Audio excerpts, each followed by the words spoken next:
Hey everybody, AcedTyler here. Welcome back to Let's Play The Legend of Zelda Link's Awakening. In this episode, god damn, we are going to enter Dungeon 7, the Eagle's Tower. Fuck this place.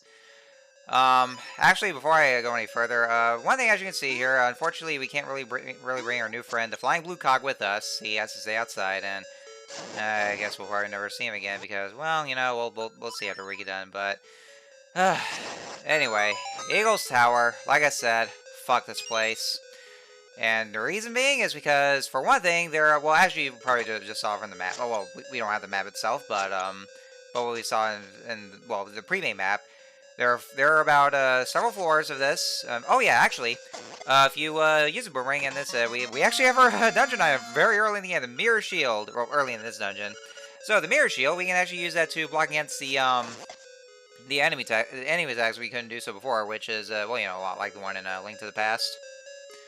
Yeah, because like normally you're actually supposed to like ignore that first, and then I think you just go around with having to lower the switches. But if you want to, if you don't want to go through doing that, then you can actually just guide the boomerang, like move it or shoot it diagonally downwards, and then that way there you can lower the blocks, and then so that way you can go and access the chest and get the item if you ever wanted to. So that's what I decided to do, just give a little early access, just so, you know, just for that, because that's what you can do. So I figured I'd just get out of the way. Okay, so why does the Eagle's Tower suck? So, yeah, from what you just saw, there's like several floors. There's about like 4 of them, but of course that also means there's way too many goddamn rooms, and there is also well, you know, kind of a complex layout as well.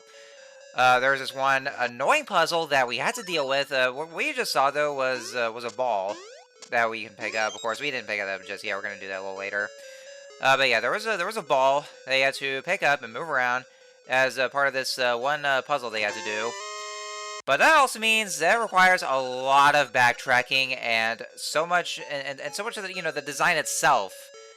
And you know, it's also, you know, a trial and error, and having to go fall down the floors, and also, well, actually, I think this is where I pick up the ball next. I don't know. But yeah, like I said, there's just way too many stuff. Oh my god, is that Kirby? Holy shit, it is Kirby! You know, from Dreamland. Oh man, those people just had the idea of scrubs the floor above to reach this other table. Oh yeah, look at that. Look how crafty you people are. You guys at Nintendo just, you know, thought this idea for a dream setting and decided to add Kirby in there because he's from Dreamland. Get it?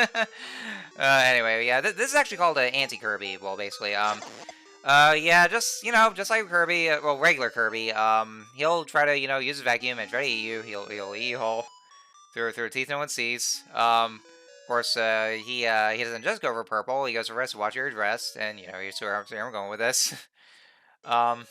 Anyway, oh yeah, did we ever encounter Gibdos? I don't think we ever did encounter Gibdos for the first time. But yeah, those were Gibdos.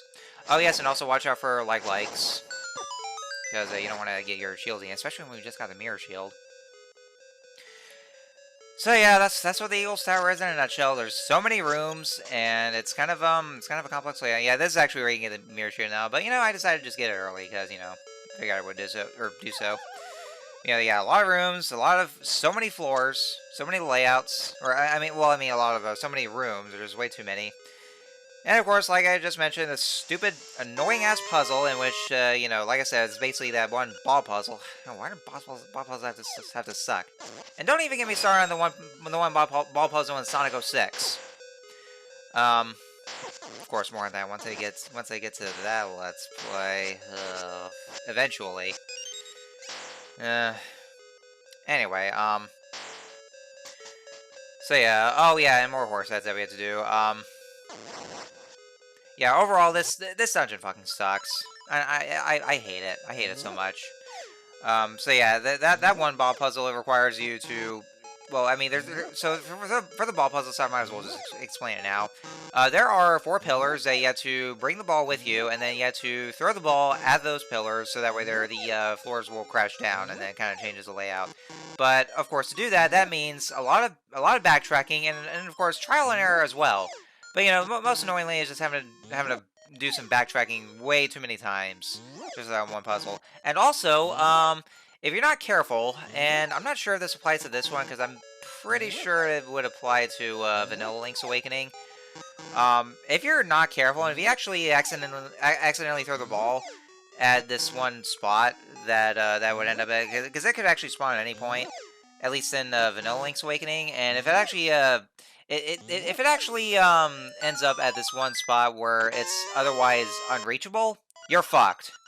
And so I'm not sure what else you'd have to do. Like, oh yeah, see, this is what it looks like. Look at the amount of rooms here. That's a lot of them. And we're gonna have to go around them so much because, you know, of all the backtracking we have to do. And also this, oh god, this is where the Zols get so fucking annoying. For one thing, like, I just called out one Zol, and then I just suffered a knockback. I hate knockbacks. I hate them so much. And, you know, for one thing, Zelda 2 is very well known for that. The riddle is solved when the pillars fall. So yeah, that's the main puzzle. You know, the main gimmick for this dungeon is just you know, pick up this ball. What you want to do though is that actually, well, first let's pick it up though. You know, with a power bracelet. Throw it over this way, and then you have to pull that lever. Yeah, pull the lever, Kronk. Yeah, you just yeah, pull this lever here, and then quickly pick up the ball, and then hurry and get through before the blocks close down. And then and so yeah, this is what you have to do. Oh god, these. I thought I could just kill. Yeah, those Zols can respawn as well. So just fair warning. So yeah, so that's what you can do. Just throw the ball right at the pillar, and then after throwing all four, then the pillars will start to crumble, and then the dungeon itself would crumble about halfway. What else? Man, I was already in the middle of ranting about this whole fuckery of this dungeon, but you know,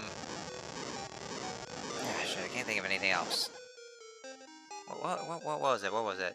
Oh yeah, that's right. I was talking about the that one glitch. So yeah, if you're not careful, and at least in vanilla, yeah, if you throw the ball at this one hole, and it ends up at this one point, and it can't respond back to the back room, so you're pretty much fucked. And either you probably have to go back in to restart the dungeon, or actually, as one of the most dickheaded designs that Nintendo could ever possibly do, is that it would be permanent even after you leave an exit dungeon. So therefore, it would be lost forever, and you have to start the whole thing all over again.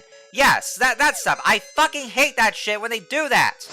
That you would just go and, you know, do it all over again.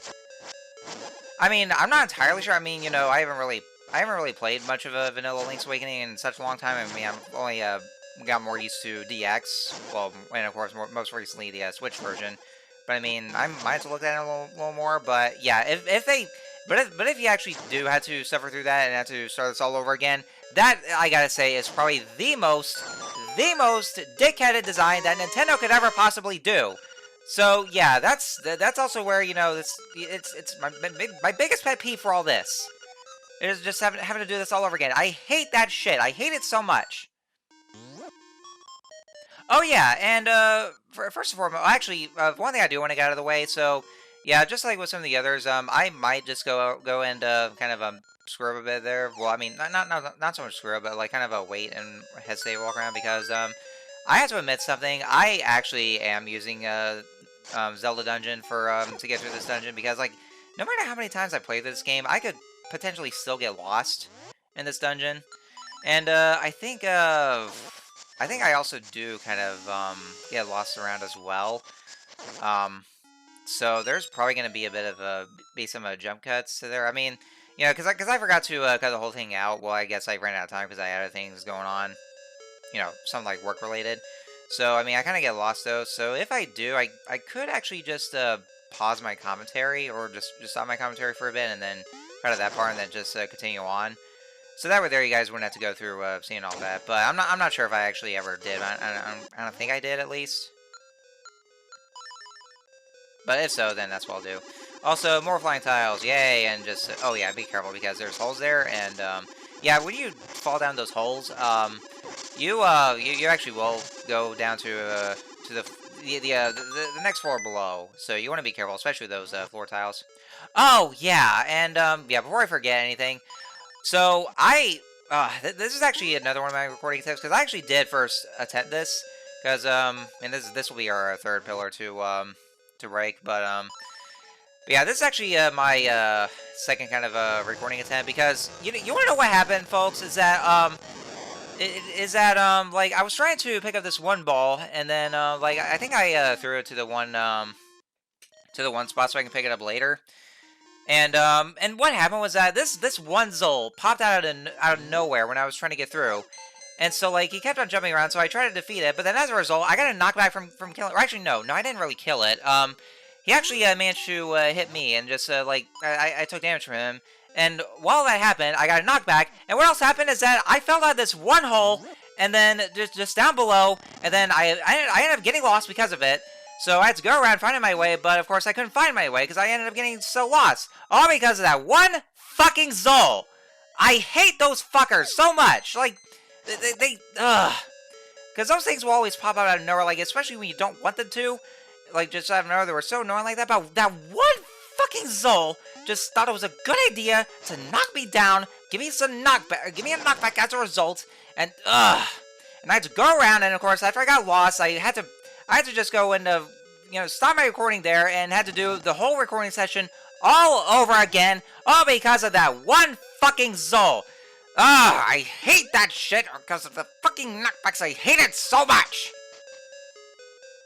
Anyway, rant over. So I think this might be the part where, I don't know. I think this is where I kind of get lost. Maybe, I don't know. If I do, then I mean, I probably would have to jump cut. Yeah, I think this is where I jump cut. So, I will. Yeah, I'll just go ahead and kind of pause my commentary for a bit, and then I'll get back to you guys once I actually do find my way. So anyway, so I'll see you guys at that one particular part. Okay, I think this is where I actually found my way back, because I had to look through Zelda Dungeon once again, which is of course, like I said, I was using. So what we had to do though is that, yeah, I kind of got lost for a bit right there. So I went ahead and just went all the way back up, and then oh yeah, and I killed this mini gold one. That was just right there. Alright, so, yeah, hopefully this should be the part where I actually managed to find my way. I'm still kind of, like, moving around a bit there, but, yeah, as it turns out, I actually did go the wrong way, because it's actually supposed to be the top part of the, of those, blocks that are already raised up, and, of course, in that same spot where that anti-Kirby was. Alright, so, yeah, you have to go around to follow the path, and then that's where you, go up the stairs. Up to the next floor, actually. So let's do that as soon as that past me finally goes up there, because I just had to make sure. And then I do believe once you go down and kill this guy right here. Yeah, go down and then, oh, there we go. And this is where we'll fight the Hinox. So this is actually red Hinox, because I think the last one is an orange Hinox, but yeah. So yeah, you want to be extra careful with this Hinox, and yeah, and also of course is now that since you have the red tunic, well, since we have the red tunic, this guy's an absolute total pushover. Because he's supposed to be a little bit of a stronger variant from the other Hinox we battled, but, he's a total pushover if you have the red tunic. But you also want to be careful because he could pick you up like he did just there, and he might potentially throw you at that floor, or those holes so you can fall down the floor. So you want to be extra careful with him. So, anyway, so I'm going to go ahead and just go ahead and leave it here. And so, anyways, next time on Let's Play Link's Awakening, we're going to finish up the rest of Eagle's Tower and get done with this, and be done with this kind of shit. Not that the next dungeon is going to be any better, because the next dungeon also sucks, but, more on that once we actually get there. So, anyways, until next time, see you guys later.